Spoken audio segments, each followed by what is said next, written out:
Quando analisamos todo o progresso do Japão após a Segunda Guerra, em contraste com os problemas econômicos e sociais que o país enfrenta atualmente, uma pergunta politicamente incorreta que surge é: como um país tão avançado em algumas áreas consegue ser tão atrasado em outras?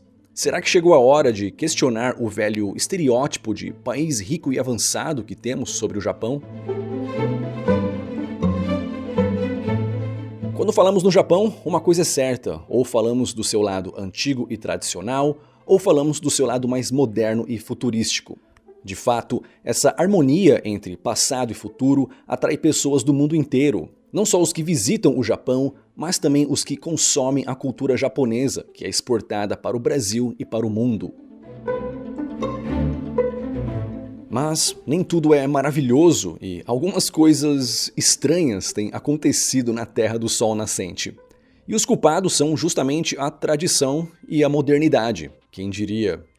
Pessoas trabalham por horas, quase como robôs, e alguns deles até morrem no trabalho. Fábricas e escritórios estão parando suas atividades por falta de trabalhadores. Cidades estão perto de quebrar. Costumes que sempre ajudaram o Japão agora estão se tornando vilões da sociedade. E o número de velhinhos entrando para o mundo do crime tem aumentado muito. Mas o que está acontecendo de tão ruim no Japão? É verdade que o Japão é o país mais endividado do mundo? Por que as pessoas trabalham tanto? Por que cidades podem quebrar nos próximos anos? Por que costumes antigos estão colocando a sociedade japonesa em perigo? E o que é a nova moda dos vovozinhos criminosos? Descubra tudo isso e mais aqui nesse vídeo. E esse é o canal Rafael Scapella, produzindo um conteúdo que te faz refletir sobre o mundo, sobre a vida e sobre si mesmo. Além desse canal, eu tenho outro onde eu posto vídeos com mais frequência. No final, eu deixo um vídeo de lá como sugestão. Bem, não é a primeira vez que eu falo sobre o Japão nesse canal e no outro. É difícil para mim falar do lado negativo do Japão, pois eu sempre gostei muito do país. De fato, eu já passei algumas semanas por lá e até aprendi um pouco de japonês. Ok, eu não fui muito longe, mas eu não teria nem tentado se eu não gostasse tanto do Japão. No vídeo anterior eu já falei sobre geografia e história, então não vou repetir essa parte aqui. Só vou lembrar que o Japão, com todas as suas ilhas, é maior do que aparenta no mapa. E em breve, o Japão pode até ficar ainda maior quando reconquistar as ilhas disputadas com a Rússia. Estou torcendo pelo Japão, mas esse é um assunto para outro vídeo. O desemprego no Japão é de apenas 2,7%, uma das menores taxas do mundo. Veja nesse gráfico a comparação com Estados Unidos, Brasil e Portugal. Mas, nos últimos anos, a falta de mão de obra tem parado muitas empresas, como no ano de 2017, onde 141 companhias japonesas tiveram que parar suas atividades por falta de trabalhadores. Em algumas cidades foi registrado uma taxa recorde de 160 empregos para 100 habitantes, ou seja, tem mais vagas de emprego do que pessoas. Apesar da oferta de emprego e até salários melhores, muitos japoneses simplesmente não querem trabalhar ou preferem fazer trabalhos de meio período. Mas o que explica essa fuga de pessoas? A resposta para isso está nas condições de trabalho. Apesar de ser um país de primeiro mundo, o Japão ainda adota formas de trabalho bem arcaicas. Para você ter uma ideia, os japoneses trabalham cerca de 12 a 16 horas por dia. Muitos só têm tempo para dormir e voltar ao trabalho. O governo limitou o excesso de horas de trabalho, mas até 2017, muitas pessoas chegavam a trabalhar quase 24 horas por dia, ou até mais. Como isso é possível? Casos de karoshi, ou morte por excesso de trabalho, começaram a aparecer. Porém, esse não é um problema novo. Desde a década de 60, já eram registrados casos de morte por excesso de trabalho, de pessoas que trabalhavam quase 24 horas ou mais horas seguidas, em péssimas condições, justamente quando o Japão estava trilhando o caminho do milagre econômico. Durante anos, o governo tentou ignorar o problema, mas muitos casos de morte por excesso de trabalho começaram a aparecer nos noticiários do Japão e do mundo. Desde desmaios até mortes dentro de fábricas ou escritórios. 2 casos tiveram repercussão mundial. Um deles foi o da jornalista da NHK, Mio Asado, que morreu por excesso de trabalho aos 31 anos, depois de fazer incríveis 159 horas extras em um mês. E o caso de Matsuri Takahashi, uma jovem de 24 anos que trabalhava na Dentsu, uma gigante japonesa do ramo publicitário. Matsuri se suicidou por excesso de trabalho depois de fazer mais de 100 horas extras em um mês. Desde então, o governo foi pressionado a tomar uma série de medidas para evitar os casos de morte por excesso de trabalho, como limitação da carga horária e estabeleceu dias para os funcionários saírem mais cedo. Mas, apesar disso, o problema persiste e muitos japoneses são contra as medidas do governo que limitam o tempo de trabalho. Nota: a economia do Japão segue o keynesianismo e não a escola austríaca. Não é à toa que sua economia está estagnada e com a maior dívida pública do mundo, repleta de empresas zumbis que vivem de empréstimos do governo, sem gerar lucro.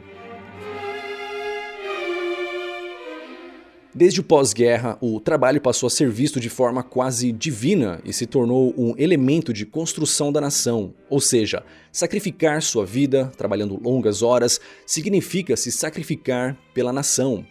Um gesto heróico, mas prejudicial, já que muitas empresas acabam se aproveitando dessa tradição corporativa.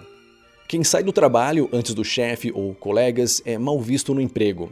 Uma tradição boa para as buraco kigyo, ou empresas negras, que são empresas que fazem seus funcionários trabalharem longas horas em péssimas condições. Nessas empresas, alguns empregados chegam a dormir apenas 3 horas por dia e outros ficam dias sem ir para casa. Outra resposta que explica a razão para os japoneses trabalharem tanto está no gaman, que significa paciência ou perseverança. Mas gaman não é apenas uma questão de caráter, mas sim uma filosofia antiga que é vista quase como um dever na sociedade japonesa. Segundo essa filosofia, é importante controlar os sentimentos e evitar o confronto. Se a situação ou acontecimento for ruim, estressante ou doloroso, é preciso aguentar e ser forte. Desde tolerar um chefe chato até suportar um trabalho desgastante. Durante séculos e até os dias atuais, essa filosofia tem ajudado muitas pessoas, porém, parte dos japoneses acabaram seguindo o gaman ao pé da letra, levando muitas pessoas à morte. Quando os jovens japoneses saem da faculdade, eles precisam ficar pelo menos 3 anos no primeiro emprego, independente do emprego ser bom ou ruim. Caso eles saiam antes dos 3 anos, eles não serão bem vistos por outras empresas. Por isso, são obrigados a usar a filosofia do gaman e aguentar tudo, desde abuso do chefe ou até trabalhar 36 horas seguidas. Muitas das chamadas empresas negras se aproveitam desses mesmos jovens, como no caso do jovem Naoya, de 27 anos, que morreu por excesso de trabalho depois de trabalhar 37 horas seguidas em uma empresa de TI. A filosofia do gaman também afeta pessoas adultas. Muitos trabalhadores ignoram sintomas de doenças por anos para não faltar no emprego e acabam morrendo no próprio ambiente de trabalho. Todos os anos, o Japão registra centenas de mortes por excesso de trabalho, mas os números reais são ainda maiores, já que muitas famílias acabam escondendo a causa das mortes e o governo ainda prefere ignorar e não costuma relacionar os crescentes casos de infartos, suicídios ou derrames como consequência do excesso de trabalho. E ainda existem aqueles que amam trabalhar muitas horas por dia. Para você ter uma ideia, os japoneses têm direito a 20 dias de férias por ano. Mas quase metade da população não usa um único dia dessas férias. Em casos extremos, trabalhadores ficam trabalhando até depois da hora do encerramento e os chefes são obrigados a apagar as luzes ou desligar a eletricidade para fazer os robôs ou trabalhadores irem para casa. E o debate sobre a forma de trabalho no Japão ainda está longe de acabar. Mas, enquanto o problema não é resolvido, outro problema ou consequência dessa forma de trabalho está ganhando força todos os anos e tem preocupado especialistas. O Japão tem uma das menores taxas de natalidade do mundo e a situação tem se agravado a cada ano. Atualmente, o Brasil vive o que podemos chamar de bônus demográfico.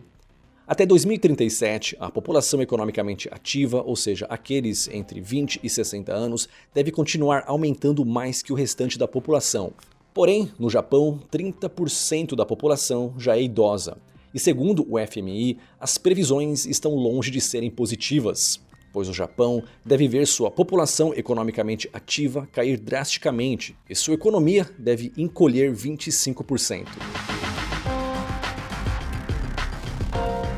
Para que você tenha uma pequena noção, em 2005 a população do Japão era de quase 128 milhões.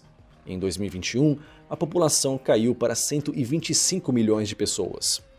Relatórios do governo japonês indicam que muitas cidades e povoados podem não ter condições de funcionar ou até desaparecer em 2040. O relatório também aponta que localidades com menos de 10 mil habitantes devem quebrar nas próximas décadas.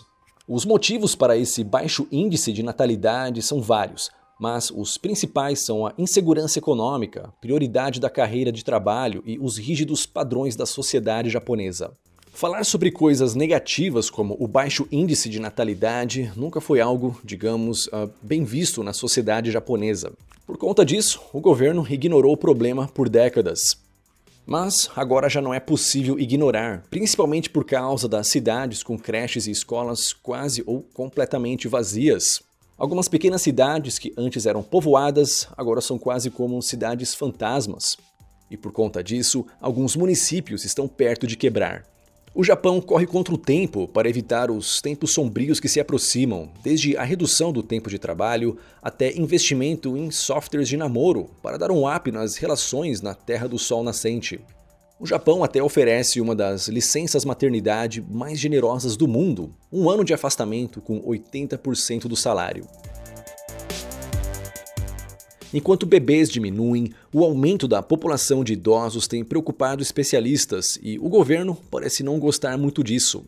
Até o ministro das Finanças, que tem 81 anos, disse que idosos devem ser autorizados a se apressar e morrer para aliviar a pressão sobre o Estado, que tem aumentado os gastos com a população idosa. A fala teve grande repercussão negativa e o ministro teve que se desculpar. Mas parece que essa fala traduz a mentalidade do atual governo, que está cada vez mais sobrecarregado. Uma nova tendência também que tem acendido o alerta das autoridades é o número de crimes cometidos por gangues de velhinhos, algo que tem aumentado muito. Parece até coisa de filme de comédia, mas os vovozinhos no Japão estão entrando para essa vida bandida. Até velhinhos de 80 anos que mal conseguem andar estão na lista. E o mais louco de tudo isso é que, quando esses velhinhos são detidos pela polícia, eles simplesmente imploram para serem presos. Já ouvi alguém dizer que no Brasil os presos têm vida boa porque são sustentados pelo Estado? É quase a mesma coisa no Japão. Muitos idosos querem ir presos porque na prisão podem viver de graça e podem até juntar um dinheirinho. Muitos deles ficam detidos por algum tempo, depois são soltos e cometem crimes novamente para voltarem à prisão. Mas a moda dos velhinhos do crime tem origem em um lado do Japão que quase não é visto pelo mundo, e esse lado é a pobreza. Mesmo sendo um país de primeiro mundo, a pobreza atinge parte significativa da população, principalmente os idosos. A pobreza na Terra do Sol nascente é um pouco diferente da de outros países, e ela costuma vir na terceira idade. O Japão tem uma renda per capita de 40 mil dólares e o salário médio no país é de 270 a 315 mil ienes, o que dá cerca de 2.500 dólares. Mas se você fizer muitas horas extras, pode ganhar até 450 mil ienes por mês, ou quase 3.500 dólares. Para ter uma ideia, muitas famílias conseguem viver ganhando 300 mil ienes, ou cerca de 2.300 dólares, incluindo aluguel, alimentação e transporte. No Japão, também é possível comprar um carro usado por 800 dólares ou 15 dias de trabalho e alugar uma casa por até 600 dólares. E, é claro, essa conta muda muito se você estiver morando em Tóquio. Porém, ainda assim, o poder de compra do Japão é alto, de fato, 3 vezes mais alto que o do Brasil. Mas o jogo começa a mudar quando você chegar na terceira idade, principalmente se você estiver pensando em viver apenas da aposentadoria estatal. Essa aposentadoria do governo varia dependendo do tempo de contribuição, podendo ir de 70 a 144 mil ienes, o que daria 500 a 1.100 dólares por mês. Sim, existem pessoas que recebem menos que esse valor. Por causa disso, muitos japoneses que viviam a nível de classe média quando eram mais jovens ficam pobres por dependerem do auxílio do governo na terceira idade e acabam roubando para viverem na prisão. Outro fator é que empresas japonesas, mesmo com falta de mão de obra, não costumam contratar pessoas com mais de 50 anos e até preferem contratar mão de obra estrangeira do que idosos. Ou seja, mudar de emprego ou ser despedido depois dos 50 pode ser o caminho certo para a pobreza no Japão. Antes também era comum filhos cuidarem dos pais na velhice, mas a modernidade dos dias atuais tem feito muitos jovens abandonarem suas cidades de origem em busca de melhores oportunidades. Muitos desses idosos não querem ser um fardo para seus filhos e escondem os problemas financeiros até a situação se tornar irreversível. Outro dado alarmante é que o suicídio de idosos também tem aumentado muito. Muitos deles acreditam que já não servem mais para a rígida sociedade japonesa que tanto ajudaram a construir no passado e acabam escolhendo o caminho do suicídio. Existe até casos de velhinhos com boas condições financeiras, mas que preferem viver na prisão para não terem que lidar com a solidão. Eis um mal da modernidade que tem prejudicado tanto os jovens como os idosos japoneses. Eu sempre menciono a importante questão da liberdade, ou falta dela, quando eu falo sobre países aqui no canal. Será que é mera conjectura dizer que, apesar de haver liberdades em muitas áreas, falta liberdade cultural no Japão? Muitos amigos japoneses que conheceram outros países já relataram para mim que se sentiam aprisionados na cultura japonesa. Por um lado, jovens brasileiros, assim como jovens japoneses, também sonham em passar num concurso e ter um trabalho estável ou trabalhar numa multinacional. A diferença é que no Brasil, você e sua família podem até ficar chateados se você não conquistar esse sonho, mas não é o fim do mundo. Arrume outro emprego, tente novamente no ano seguinte, comece um pequeno negócio, migre para outro país, enfim, vida que segue. Já um jovem japonês, na mesma situação, que não conseguiu tirar boas notas e conquistar o tal emprego numa multinacional, se sentiria um fracasso como ser humano e uma desonra à sua família. Alguns até pensariam em suicídio. E mesmo que o jovem japonês em questão conquiste o tão cobiçado emprego estável numa grande empresa, já vimos que ser um trabalhador no Japão está longe de ser um mar de rosas. Além dos desafios individuais, há também os desafios da economia keynesiana, que carrega a maior dívida pública do mundo. Aproveito para citar uma errata aqui. No vídeo anterior eu disse dívida externa, mas na verdade a maior dívida do Japão é interna. Essa dívida interna já chegou a 257% de seu PIB, sendo ela a maior do mundo, proporcional ao PIB do país. A dívida interna dos Estados Unidos é maior que a do Japão em números absolutos, mas, proporcional a seu PIB, não chega nem perto da dívida japonesa. Outra preocupação é o quanto que o Japão vem ficando para trás em termos de poder de compra, sendo que a Coreia do Sul passou à sua frente em 2018. Já falei dessa questão aqui nesse vídeo e muitos não acreditaram, usando como base anedotas pessoais e números absolutos. Mas o gráfico do Banco Mundial está aí na tela para você conferir. Bem, o Japão já deu a volta por cima antes e pode repetir esse feito no futuro. Vamos esperar que, dessa vez, a grande mudança não seja precedida por uma grande catástrofe.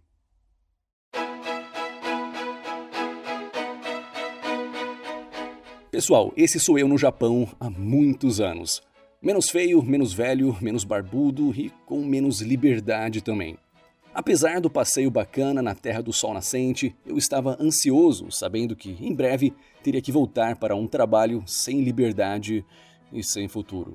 Felizmente, com o passar dos anos, eu consegui me reinventar e ter um negócio online, o que me possibilitou viajar ainda mais, ganhar mais e desfrutar de muito mais liberdade.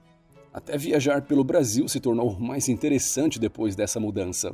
Como você cria um negócio online que te dê uma fonte de renda com independência geográfica? Como você cria um portfólio irresistível para clientes e empresas? Aprenda tudo isso e mais no nosso curso Profissão Nômade. É papo sério ou seu dinheiro de volta. Visite profissãonomade.com.br. Aqui estão 2 vídeos relacionados. Aquele vídeo sobre o declínio econômico do Japão aqui neste canal, ou esse vídeo lá no meu outro canal, onde eu falei como foi conseguir um visto para o Japão e para vários outros países. Até o próximo vídeo.